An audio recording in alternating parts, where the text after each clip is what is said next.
ఇప్పుడు మనం 2024వ సంవత్సరం ఫిబ్రవరి నెల 16వ తేదీ నుంచి 29వ తేదీ వరకు ద్వాదశ రాశిలో 3వ రాశి మిథున రాశి వారి జ్యోతిష్యం భూత భవిష్యత్తు వర్ధమానం ఎలా ఉందో శుభయోగం అశుభయోగం మన జానకిరామ్ని అడిగి చూద్దాం. మిథున రాశి వారి జాతకంలో లక్ష్మీదేవత సరస్వతి దేవత కాణిపాక వరసిద్ధి వినాయకుడు స్వామి వచ్చిండండి. మిథున రాశి వారి జాతకంలో నవగ్రహాల్లో వారికి 6 గ్రహాలు అనుకూలంగా ఉన్నాయండి. 3 గ్రహాలు అనుకూలంగా లేవు. గురుగ్రహం అనుకూలంగా ఉంది, చంద్రగ్రహం అనుకూలంగా ఉంది. అలాగే మాత్రం వారి జ్యోతిష్యంలో శుక్రగ్రహం అనుకూలంగా ఉన్నదండి. శనిగ్రహం అనుకూలంగా లేదు, రాహుగ్రహం అనుకూలంగా లేదు, కేతుగ్రహం అనుకూలంగా లేదు, బుధగ్రహం మంగళకారక గ్రహం అనుకూలంగా లేవండి, రవిగ్రహం అనుకూలంగా లేవు. కాబట్టి వీరి జాతకంలో చూడాలంటే మాత్రం చాలా వరకు మాత్రం మిశ్రమ ఫలితాలు ఉంటాయి. ఆదాయ ఖర్చు విషయంలో చూడాలంటే వీరు ధనం ఎంత దాచిపెట్టినా మాత్రం ఏదో రకంగా ఖర్చు అయ్యే అవకాశాలు ఉంటాయి. ఈ రాశి వారి జాతకంలో చూడాలంటే మృగశిర నక్షత్రం వారి ఓపిక తక్కువ ఉంటుంది, హడావుడి ఎక్కువ ఉంటుందండి. అలాగే వీరు ఎంత ఓపిక తెచ్చుకుంటే అంత మంచిది వీరి జాతక బలానికి. కొన్ని విషయాల్లో మాత్రం ఆవేశ నిర్ణయం తీసుకోవడం మంచిది, కొన్ని విషయాల్లో నిదానమే ప్రధానం తీసుకోవడం మంచిదండి. కొన్ని పనులు ఆలస్యం అమృతం విషయం అంటారు పెద్దలు. అలాగే కొన్ని పనులు మాత్రం నిదానమే ప్రధానం అంటారు. ముఖ్యంగా వీరికి ఇప్పుడు నిదానమే ప్రధానం అయ్యే అవకాశం ఉంది వీరి జాతక బలంలా. అలాగే వీరి జాతకంలో చూడాలంటే ఆంజనేయ స్వామి ఆరాధన చేయడం, విఘ్నేశ్వరుని ఆరాధన చేయడం చాలా వరకు శుభయోగం ఉంటుంది. ఆరుద్ర నక్షత్రం వారు పరమశివుడిని పూజ చేయడం మంచిదండి. జలాభిషేకం, పూలాభిషేకం, పాలాభిషేకం, తేనె అభిషేకం, భస్మాభిషేకం, రుద్రాభిషేకం చేస్తే చాలా వరకు మంచిది వీరి జాతక బలానికి. మాస శివరాత్రి రోజు చేయాలి. గవర్నమెంట్ ఉద్యోగం ప్రయత్నం చేస్తున్న వారికైతే మాత్రం అన్ని రంగాల వారికి మాత్రం శుభ సూచనలు ఉన్నాయండి. గవర్నమెంట్ ఉద్యోగ ప్రయత్నం చేస్తున్న వారు, లెక్చరర్ కొరకు మాత్రం ప్రయత్నం చేసేవారు కలిసి వచ్చే అవకాశం ఉంటుంది. అలాగే వీరి పేరు మీద కళారంగానికి సంబంధించిన వారు కలిసి వచ్చే అవకాశం ఉంటుంది. ఐఏఎస్ ఐపీఎస్ రంగం వారికి మాత్రం చాలా వరకు శుభయోగం ఉంటుంది. కానీ ఇంకోటి వీరి జాతకంలో చూడాలంటే మాత్రం వివాహ ప్రయత్నాలు చేస్తున్న వారికి, శుభకార్య ప్రయత్నాలు చేస్తున్న వారికి శుభయోగం ఉంటుంది. అన్నదమ్ముల విషయాల్లో ఎన్ని చిక్కులు చికాకులు వచ్చినా తొలగిపోయే అవకాశాలు ఉంటాయి. మానసిక ఒత్తిడి చాలా ఉంటుంది, పట్టుదల చాలా ఉంటుంది వీరి పేరు మీద.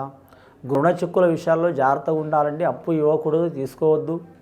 చాలా వరకు ఇబ్బందులు పాలయ్యే అవకాశం ఉంది.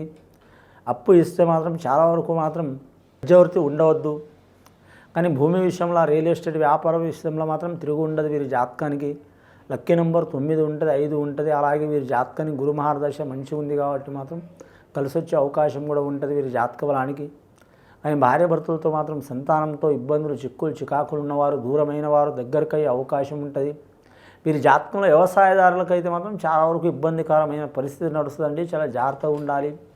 ఇంకా వీరి జాతకంలో కరెంటు విషయంలో, అగ్ని విషయంలో చాలా జాగ్రత్తగా ఉండాలి. జల విషయంలో ఈ 3 విషయాల్లో ఇబ్బంది వచ్చే అవకాశాలు ఉన్నాయండి. కానీ ఆరోగ్యంలో మాత్రం ఆకస్మికంగా కొన్ని మార్పులు కనబడే అవకాశం ఉన్నాయి. దీర్ఘకాలంగా మానసిక ఒత్తిడి ఉన్నవారు, ఆరోగ్య చిక్కులు ఉన్నవారు, శారీరక బాధలు ఉన్నవారు తగ్గే అవకాశం ఉంది వీరి జాతక బలానికి. వీరు ఎవరికి పూజ చేసినా చేయకపోయినా ఆరోగ్య ప్రదాత శివుడు రుద్రేశ్వరుడు కాబట్టి మాత్రం శివుడికి పూజ చేయాలండి. సోమవారం నియమం పాటించాలి వీరి జాతక బలానికి. అలాగే మాత్రం గురువారం నియమం పాటించాలి గురుదత్తాత్రేయుడు స్వామికి. అలాగే మంత్రాలయం రాఘవేంద్ర స్వామి కొరకు, అలాగే షిరిడి సాయిబాబా కొరకు. వీరి జాతకంలో చూడాలంటే మాత్రం ఫస్ట్ సంతానం, జ్యేష్ఠ సంతానం నుంచి మంచి యోగ బలాలు కలిసి వచ్చే అవకాశాలు ఉన్నాయి. చివరి సంతానం నుంచి ఇబ్బందులు కలిసి వచ్చే అవకాశాలు ఉన్నాయి. అన్నదమ్ములతో లేదా బావబామ్మలతో సహకారం అయ్యే అవకాశం ఉంది. మిథున రాశి వారి జాతకంలో చూడాలంటే మాత్రం ముఖ్యంగా మాత్రం అన్ని రకాల నుంచి వీరికి ఒత్తిడి వస్తుంది. ఒత్తిడి వచ్చినా ఒత్తిడిని జయించే అవకాశం ఉన్నది వీరి జాతక బలానికి. ముఖ్యంగా వీరి జ్యోతిష బలంలో గవర్నమెంట్ ఉద్యోగస్తులు అయితే మాత్రం, ఆల్రెడీ ఉద్యోగం చేస్తున్న వారైతే మాత్రం ఒత్తిడులు తప్పవండి. పై ఆఫీసర్లతో కానీ, కుటుంబ యోగంతో కానీ, లేదా ధన విషయంలో కానీ, చేస్తున్న పని కాడ చేస్తున్న కొలీగ్స్తో కానీ, మరి పరిచయం ఉన్న వారితో కానీ, మిత్రులతో కానీ తప్పకుండా ఇబ్బందులు వస్తాయి. ఆ ఇబ్బందులు తట్టుకొని నిలబడితే తిరుగు ఉండదు వీరి జాతక బలానికి. రాజకీయ రంగంలో మాత్రం మిశ్రమ ఫలితాలు ఉంటాయండి. నష్టం ఉండదు, లాభం ఉండదు, సరి సమాన యోగం ఉంటుంది. వ్యాపారం చేసే విషయంలో చెప్పాలంటే మాత్రం అన్ని రకాల వ్యాపారం వారికి మిశ్రమ ఫలితాలు ఉంటాయండి. నష్టం ఉండదు, లాభం ఉండదు, సరి సమాన యోగ బలం ఉంటుంది.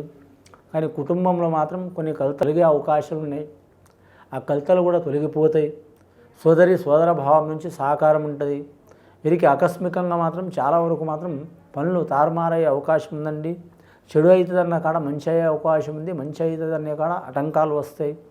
కానీ దైవ సందర్శన పారాయణ ఖచ్చితంగా వీరు వెళ్ళే అవకాశం ఉందండి. కొన్ని తీర్థయాత్రలు తిరిగే అవకాశం ఉంది. ఆ తీర్థయాత్రలు పోయి వచ్చినందువలన మీకు మేలే అవుతుంది, కానీ కీడు జరిగే అవకాశం అయితే లేదు. అని గృహ నిర్మాణాలు కట్టడం, కొనడం, తీసుకోవడం దాంట్లో మాత్రం టైం తీసుకోవడం మంచిది. ముఖ్యంగా ఈ ఫిబ్రవరి నెల 16వ తేదీ నుంచి 29వ తేదీ వరకు కొన్ని ఆటంకాలు ఉంటే వారికి ఆటంకాలు కలిగి పనులు జరుగుతాయి. కాబట్టి ఏ పని చేసినా కానీ ఓపిక తీసుకోవడం చాలా మంచిది. అలాగే వీరి జాతక బలంలా చూడాలంటే మాత్రం ముఖ్యంగా మాత్రం ఆభరణాల విషయంలో స్త్రీలు ఏ ఆభరణాలు తీసుకున్నా చాలా మంచి యోగ బలమే ఉంటుందండి. ముఖ్యంగా అమాస ఘడియ, అష్టమి ఘడియ, శుక్రవారం, మంగళవారం రోజు కలిసిన రోజు మాత్రం కొత్త ఆభరణాలు మాత్రం తీసుకోవద్దండి స్త్రీలు. అమావాస, అష్టమి రోజు, మంగళవారం, శుక్రవారం కలిసిన రోజు మాత్రం తీసుకోవద్దు. అదే విదేశానం, ఏరే దేశం, ఏరే రాష్ట్రం పోవాలనుకునే వారికి మాత్రం కొద్దిపాటి టైం తీసుకోవడం మంచిది. ఆల్రెడీ వీరి జాతకంలో ఒక వృత్తి చేస్తూ ఇంకో వృత్తిలో మారాలనుకునే వారు కూడా మంచి సమయం ఉన్నది వీరి జాతక బలానికి. అలాగే ఒక గృహం ఉండి మాత్రం ఇతర గృహం మారాలనుకునే వారికి కూడా మాత్రం మంచి యోగ బలం ఉంటుంది. అలాగే మాత్రం పెద్దలు కట్టిన స్థానం మార్చి మాత్రం దాన్ని విప్పి కట్టాలనుకునే వారు కూడా కలిసి వచ్చే అవకాశం ఉంది. అలాగే వీరి జ్యోతిష బలంలో మాత్రం వ్యవసాయం చేసేవారు మాత్రం ఒక రకంగా కాకుండా ఇంకో రకంగా వ్యవసాయం చేయాలనుకునేవారు కూడా కలిసి ఉంటుంది. అండ్ జీవరాశుల నుంచి కూడా కలిసి వచ్చే అవకాశం ఉన్నాయండి. జీవరాశులు అంటే మాత్రం వారు నడిపించే జీవరాశులు ఏవైనా సరే మాత్రం కలిసి వచ్చే అవకాశాలు ఉంటాయి. కానీ ముఖ్యంగా వీరి జాతక బలంలో చూడాలంటే మాత్రం ఫైనాన్స్ రంగం వారికి ఇబ్బందులు తప్పవు, షేర్ మార్కెట్ రంగం వారికి ఇబ్బందులు తప్పవు, కంప్యూటర్ రంగం వారికి, ఐటీ రంగం వారికి ఇబ్బందులు తప్పవు. ఆ ఇబ్బందులు తొలగిపోవాలంటే విఘ్నేశ్వరుని ఆరాధన చేయాలి ఖచ్చితంగా.